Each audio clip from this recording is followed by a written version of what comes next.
So, Under the Silver Lake is not in theaters now. It was originally supposed to come out in theaters over the summer, but then it got pushed back to December, and now it's pushed back to April, and I found a way to watch it, so this is my review. I guess it's technically an early review, but anyways, Under the Silver Lake, for those of you who don't know, it's the follow-up film from the director who did It Follows, which I really liked, and it's about a young man who's 33 years old, played by Andrew Garfield, and he's very intellectual, but the thing is, he doesn't really have much purpose. He finds a lot of things to be conspiracy-esque, and he meets this woman, and he is very drawn to her. He finds her very interesting, but he doesn't know what it is, other than her being attractive, that is interesting. And he starts following her around, and it leads him on a mystery. This is definitely a noir film, and I am a big fan of noir. I love, film noir. I love neo-noir. It's a genre that very much so fascinates me. And I think that this film, I think it's safe to say I was very much so excited for it because I do like Andrew Garfield. I loved him in The Social Network, Hacksaw Ridge, Silence. I think he's a really good actor, and I don't think he gets enough credit.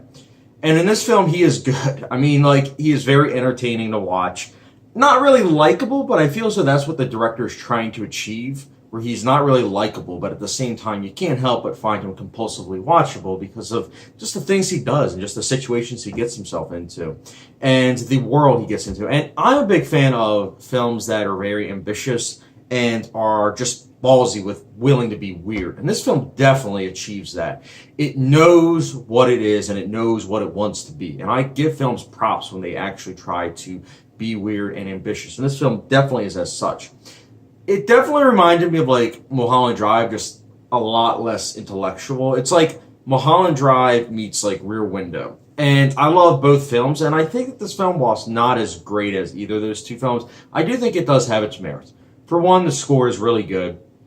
It's very well shot, a lot of tracking shots, cool color palette, good acting performances, ambition.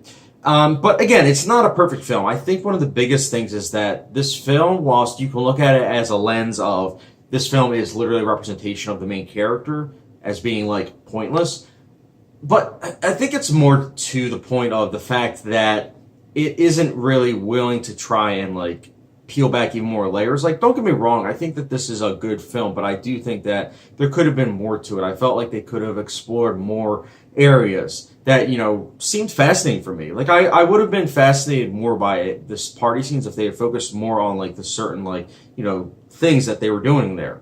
And I also just kind of found myself towards the end just kind of saying, all right, well, what's gonna happen? And not in a good way. It's more of a, all right, this feels a little too long. I do think the length and the pacing are a bit of an issue, as well as the whole pointless nature of the film can be a bit hard to swallow towards the end. But at the same time, I give this film props. It is ambitious, as I've said multiple times now, and it does have an allure to it. If you are a fan of noir, I would definitely recommend checking it out. Is it a great film? I wouldn't say so. Is it an entertaining film that actually makes you think for a little bit? Yes. And I think you will be scratching your head with everything, the conspiracy theories, how, there's a lot of meaning and whatnot. I like the messages. I think the messages were really good. But I do think that this is a film that if someone says, I hated, I would understand it. If someone said, I loved it, I would also understand. For me personally, I don't want to say I'm somewhere in the middle because I am more positive towards this films than others from what I've seen. But nonetheless, Under the Silver Lake, I personally will be giving a 3.75 out of 5-star rating, or for those a good old hot sauce rating, it's the good old Texas Pete hot sauce rating. So it's a solid film. It's a rock solid film. I definitely am glad I watched this film. And although a step down from It Follows, I still think that this is definitely worth your time. And A24, you continue to bring ambitious films to the light.